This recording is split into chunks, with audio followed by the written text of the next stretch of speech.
Hi friends, welcome to my channel. അപ്പോൾ നമ്മുടെ പുതിയ വീഡിയോയിലേക്ക് എല്ലാവർക്കും സ്വാഗതം. അപ്പോൾ നമ്മൾ കുറച്ചായി വീഡിയോ ഒക്കെ ഇട്ടിട്ട് നമ്മളിപ്പോൾ ഈസ്റ്റർ കഴിഞ്ഞിട്ട് കുറച്ച് ദിവസങ്ങളായിട്ടോ. പക്ഷെ നമ്മൾ ഈസ്റ്ററിന് പെസഹ ദുഃഖവെള്ളിയൊക്കെ വീഡിയോ എടുത്ത് വെച്ച് ഒന്നും എഡിറ്റ് ചെയ്തിടാൻ പറ്റിയില്ല. നല്ല തിരക്കായിരുന്നു. പിള്ളേർ ഈസ്റ്ററിന് ഉണ്ടായിരുന്നില്ല. എനിക്ക് 3 ആൺകുട്ടികളാണ് കേട്ടോ. ആദ്യമായിട്ട് കാണുന്നവരോടായിട്ടാണ്. നമ്മുടെ ചാനലിൽ എല്ലാം ഉണ്ട്. വ്ളോഗും ബ്യൂട്ടി ടിപ്സും യാത്രാ വ്ളോഗും കുക്കിങ്ങും ഒക്കെയുള്ളൊരു ചാനലാണ്. അപ്പോൾ നമ്മൾ ഇപ്പോൾ വന്നത് ഞാനൊരു നമ്മുടെ ഈസ്റ്ററും അതിനോടനുബന്ധിച്ചുള്ള ദിവസങ്ങളിലുള്ള വീഡിയോയും എഡിറ്റ് ചെയ്ത് വെച്ച്. പക്ഷെ എനിക്കത് കളയാനും തോന്നണം. അപ്പോൾ ഞാൻ അതൊന്ന് അപ്ലോഡ് ചെയ്യുന്നതിന് മുമ്പ് ഒരു ഇൻട്രോ പറയാൻ വന്നതാണ് കേട്ടോ. അപ്പോൾ നമ്മുടെ ദുഃഖവെള്ളിയും പെസഹയും ഈസ്റ്ററൊക്കെ എങ്ങനെയായിരുന്നു ഒന്ന് കണ്ടു നോക്കാം. ഞാൻ ആ വീഡിയോ ഒന്ന് അപ്ലോഡ് ചെയ്യുന്നത് ചിലപ്പോൾ ഒരു ലെങ്ത് ആയതുകൊണ്ട് ഞാൻ 2 വീഡിയോ ആയിട്ട് ഇടും കേട്ടോ. അപ്പോൾ ദുഃഖവെള്ളി പെസഹ അതൊക്കെ ഒരു ദിവസം. പിന്നെ നമുക്ക് ഈസ്റ്ററിൻ്റെ അന്ന് പള്ളിയിലുള്ള ചെറിയൊരു നാടകമല്ല, ഒരു ലൈവ് ഉയർപ്പിന് മുമ്പായിട്ട് അവിടുത്തെ ചേട്ടന്മാർ, അവിടുത്തെ ക്യാറ്റീസം സാറന്മാർ, അവരുള്ളവരൊക്കെ കൂടി ചെയ്ത ഒരു സംഭവം. അപ്പോൾ അതൊക്കെ ഒന്ന് കണ്ടു നോക്കാം. എല്ലാവരും വീഡിയോയിലേക്ക് കൂടി വീഡിയോ ഇഷ്ടമായാലൊന്ന് ചാനൽ സബ്സ്ക്രൈബ് ചെയ്യാനും ലൈക്ക് ചെയ്യാനും കമൻറ്റ് ചെയ്യാനൊന്നും മറക്കരുത് കേട്ടോ. അപ്പോൾ നമുക്ക് വീഡിയോ കാണാം. Hello friends, welcome to my channel. അപ്പോൾ നമ്മുടെ ദുഃഖവെള്ളി ഈസ്റ്റർ വീഡിയോ വരുന്നുള്ളൂ കേട്ടോ. ഇത് ദുഃഖവെള്ളിയാഴ്ച വൈകുന്നേരത്തെ കാര്യങ്ങളാണ് നടക്കുന്നത്. ഖബറടക്കമാണ്. ഈശോൻ്റെ ശരീരം നമ്മൾ ഈ പ്രദക്ഷിണം പോയി കയറുന്നതാണ് ഈ കാണുന്നത് കേട്ടോ. അപ്പോൾ നമുക്ക് രാവിലെ തന്നെ പരിഹാര പ്രദർശനം ഉണ്ടായിരുന്നു. വെളുപ്പിന് 6 മണിക്ക് 6:30 പുറപ്പെട്ടിട്ട് ഒരു 9 മണിയായപ്പോഴേക്കും വലിയ കുരിശുമൊക്കെ ആയിട്ടുള്ള പ്രദർശനം ഉണ്ടായിരുന്നു കേട്ടോ. ഇത് അതിന് ശേഷം വൈകുന്നേരം. അപ്പോൾ നമുക്ക് രാവിലത്തെ ഒന്ന് കണ്ടാലോ. അപ്പോൾ നമുക്ക് രാവിലത്തെ ആണ് ഈ കാണുന്നത്. ഈശോനെ കുരിശ് ചുമപ്പിച്ച് ഗാഗുൽത്താമലയിലേക്ക് കൊണ്ടുപോകുന്നത്. അതിൻ്റെ ഒരു ഇതായിട്ട് ഞാൻ കുറച്ച് ആഡ് ചെയ്തെന്നുള്ളൂ കേട്ടോ. എല്ലാവരും വീഡിയോ ഇട്ടപ്പോൾ നമ്മുടെ വീഡിയോ വന്നില്ലല്ലോ. കുറച്ച് എഡിറ്റ് ചെയ്യാൻ എനിക്ക് താമസം വന്നു. ഇപ്പോൾ രാവിലെ ആയതുകൊണ്ട് നടക്കാനൊക്കെ നല്ല സുഖമായിരുന്നു കേട്ടോ. എല്ലാവരും ബ്ലാക്ക് ആൻഡ് വൈറ്റ് ആയിരുന്നു. ഒട്ടുമിക്കവരും ബ്ലാക്കും വൈറ്റും ആയിരുന്നു. അത് ഓൾട്ടർ ബോയ്സാണ് റെഡ് ഇട്ടേക്കണം കേട്ടോ, അൾത്താരയിൽ നിൽക്കുന്ന കുട്ടികളെ. അപ്പോൾ എനിക്കൊരു മുല്ലപ്പൂ കിട്ടിയിട്ട് ഞാൻ എൻ്റെ കുരിശുമ്മൽ അത് വെച്ച്, നമുക്ക് പള്ളിയിൽ നിന്ന് എല്ലാവർക്കും കുരിശ് തന്നിട്ടുണ്ടായിരുന്നു. നമ്മുടെ സാമ്പാളൂർ പാലത്തെ കൂടെയാണ് പോണത്. ഇത് നമ്മൾ തിരിച്ച് 9 മണിയായപ്പോൾ മടക്കയാത്രയാണിത്. ഞാൻ എല്ലാം വിശദമായിട്ട് ഇടണില്ല. പള്ളിയിലേക്ക് കുരിശ് വായിച്ച് 14 സ്ഥലം കുരിശിൻ്റെ വഴി ചൊല്ലി ഈശോയും മറിയവും മറ്റു കൂടെയുള്ള സ്ത്രീകളൊക്കെ ആയിട്ടുള്ളവർ അഭിനയിക്കാൻ അവർക്ക് നന്നായിട്ടൊരു മേക്കപ്പും അവരതുപോലെ ഒരുക്കി അവരതുപോലെ തന്നെ ആ സഹനം സഹിച്ച് വന്നിട്ടോ. നമ്മുടെ വികാരി അച്ഛനും കൊച്ചച്ഛനും ഓൾട്ടർ ബോയ്സൊക്കെയാണിത്. കൈക്കാരന്മാരും കൊച്ചച്ഛനും ഒക്കെയാണ് പുറകിൽ. അപ്പോൾ നമ്മൾ പള്ളിയിൽ അത് കയറി. അതിനുശേഷം നമുക്ക് അവിടെ നിന്ന് തന്നെ വെള്ളമൊക്കെ ഉണ്ടായിരുന്നു. ഇത് നമുക്ക് ആരാധനയ്ക്ക് വേണ്ടിയിട്ട് പെസഹടന്ന് വെച്ചതാണ് കേട്ടോ. നമുക്ക് അത് കഴിഞ്ഞപ്പോൾ ഇവർ വെള്ളമൊക്കെ നമുക്ക് തന്നായിരുന്നു. അപ്പോൾ കുമ്മട്ടിങ്ങ ജ്യൂസായിരുന്നു. പിന്നെ വൈകുന്നേരമാണ് നമ്മൾ വരുന്നത്. വീണ്ടും ഈശോനെ പിടിച്ച് കുരിശിൽ തറച്ച് മരിച്ചതിന് ശേഷം ഈശോൻ്റെ ബോഡിയായിട്ട് ആ തിരുശരീരവുമായിട്ടുള്ള പ്രദർശനം. അപ്പോൾ അത് തിരി കയ്യിൽ കൊള്ളാണ്ടിരിക്കാൻ, ഞാൻ പൊള്ളാതിരിക്കാൻ എൻ്റെ കൈയാണ് കണ്ടത് കേട്ടോ. അപ്പോൾ ഞാൻ അങ്ങനെ തിരി ഒരു ഇലയിൽ കുത്തിപ്പിടിച്ച് പള്ളിയിൽ നിന്ന് വേറൊരു ദിക്കിലേക്കായിരുന്നു പ്രദർശനം കേട്ടോ. രാത്രിയാണ്. അപ്പോൾ എൻ്റെ ഇളയമോനും അവൻ്റെ ഫ്രണ്ട്സാണ് പുറയിൽ കാണുന്നത് കേട്ടോ. തൊട്ട് പുറയിൽ 2 പിള്ളേർ ഇളയമോൻ്റെ ഫ്രണ്ട്സാണ്. അതിൻ്റെ പുറയിൽ റമ്മോ നിൽക്കുന്നുണ്ട് കേട്ടോ. അവൻ വീഡിയോ എടുക്കണുണ്ട് കുമ്പിട്ട് കളഞ്ഞിട്ടോ. അപ്പോൾ നമ്മളെന്തായാലും ഒരു പ്രദർശനം എടുക്കണമല്ലോ എന്ന് വിചാരിച്ച് അങ്ങനെ എടുത്താണ്. 3 പിള്ളേരുടെയും പുറയിലാണ് റമ്മോ കേട്ടോ. അത് 3 അവൻ്റെ ഫ്രണ്ട്സാണ് കേട്ടോ. പുറയിലാണ് ഞാൻ നിന്നിരുന്നത്. പക്ഷേ ഒരു കൊച്ചിൻ്റെ കയ്യിൽ തിരിയുള്ളതുകൊണ്ട് എൻ്റെ ഷോളുമ്പോൾ മുട്ടിയല്ലാന്ന് ഓർത്ത് മുന്നേ കയറിയിട്ടാ.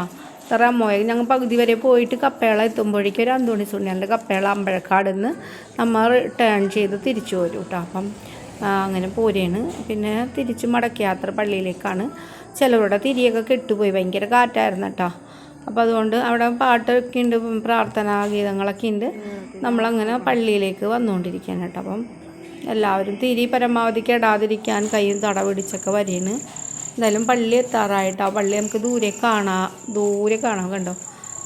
ഇത് വീഡിയോയിൽ കാണുന്നതിനേക്കാളൊക്കെ നമുക്ക് കുറച്ചുകൂടി വെളിച്ചമൊക്കെ ഉണ്ടായിരുന്നു കേട്ടോ. അവിടെ നല്ല പ്രകാശമായിരുന്നു. പക്ഷേ വീഡിയോയിലൊരു പരിധി വരെ ഉള്ളൂ ഫോണിൻ്റെ ആ ഒരു കാച്ചിങ് പവർ.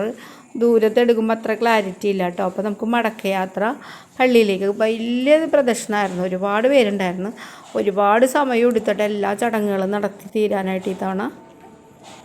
അപ്പോൾ ഞാൻ മുന്നിലുണ്ടായിരുന്നു പ്രദർശനത്തിൻ്റെ കേട്ടോ. അതുകൊണ്ട് വേഗം എത്തി. പിന്നെ പുറകിൽ നിന്ന് വരുന്നവർ കയറിക്കൊണ്ടിരിക്കണുള്ളൂ.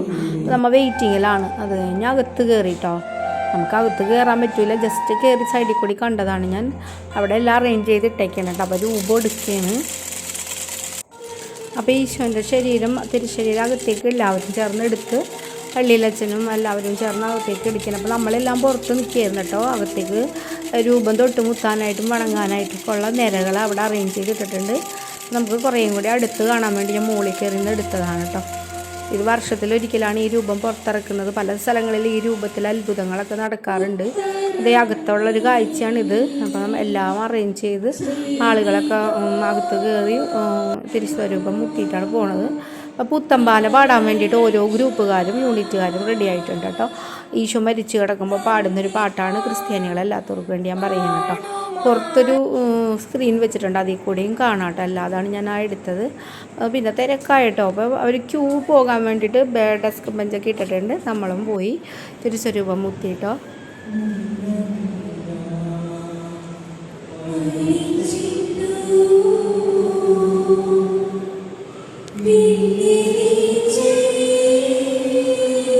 അപ്പോൾ ഇന്ന് ദുഃഖവെള്ളിയായിട്ടുള്ള ഈ വീഡിയോയിൽ എൻ്റെ ബർത്ത്ഡേ ആയിരുന്നു കേട്ടോ.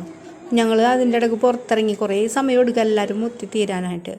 അപ്പോൾ അവിടെ നമുക്ക് നേർച്ചക്കഞ്ഞി കൊടുക്കുന്നുണ്ട്. അപ്പം നമ്മളും പോയി വാങ്ങിയിട്ടാ. കാരണം ഇത് കഴിക്കാൻ പോയി കുറേ പേര് അതിന് മുന്നേ മുത്താനായിട്ട് നിരയുണ്ട്. വലിയ നിരയാണ്, ഒരുപാട് മണിക്കൂർ എടുത്തു. അപ്പോൾ ഞാനും വാങ്ങി. ഇനി ഇതൊക്കെ കഴിച്ച് കഴിഞ്ഞാൽ അവിടെ ചെന്നാലും അത് തീരൂല കേട്ടോ.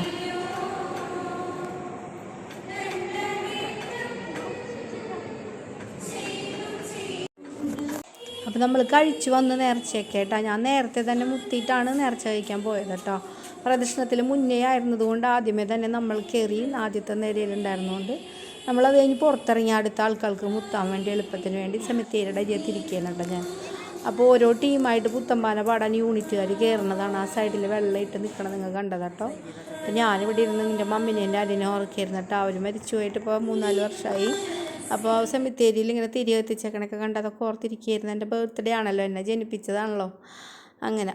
അപ്പോൾ അകത്തതേ ഓരോരുത്തർ മുത്തി വണങ്ങി, ചിലവർ മുത്തിയിട്ട് പോകും, ചിലവർ മുട്ടൂത്തി വണങ്ങും കേട്ടോ. കഴിഞ്ഞവർ കുറച്ച് പേര് അവിടെ ഇരിക്കുന്നുണ്ട്. അടുത്തത് ഇനി അത് കബറടക്കം ചെയ്യും. അത് ഈശോൻ്റെ ശരീരം കൊണ്ട് മറവ് ചെയ്യുന്നത്.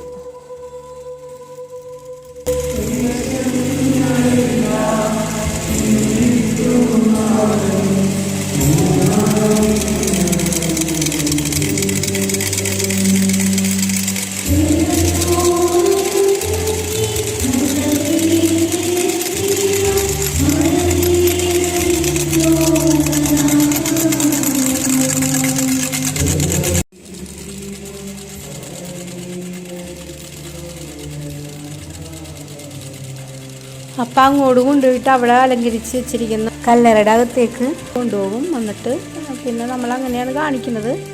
നമ്മൾ പോയി കഴിഞ്ഞിട്ട് അതെടുത്ത് അവരെങ്ങനെയാണെന്ന് വെച്ചാൽ ഉള്ളിലേക്ക് വെക്കായിരിക്കും കേട്ടോ. അതുമേലുള്ള പൂമാലയും അതിലുള്ള മാങ്ങ, ചാമ്പക്ക, ഫലങ്ങളൊക്കെ ഇട്ടിട്ടുണ്ട്. പൂക്കൾ അതൊക്കെ നമുക്കിത് നേർച്ചയായിട്ട് കവറിലാക്കി തരും. വെഞ്ചിരിച്ച കുന്തിരിക്കവും ഒരു കവറിൽ, മറ്റേത് നേർച്ചകളായിട്ടുള്ളത്. അപ്പോൾ അതിന് ശേഷം ഇനി 3 ദിവസത്തിന് ശേഷം ഉയർപ്പാണ് ഈശോൻ്റെ.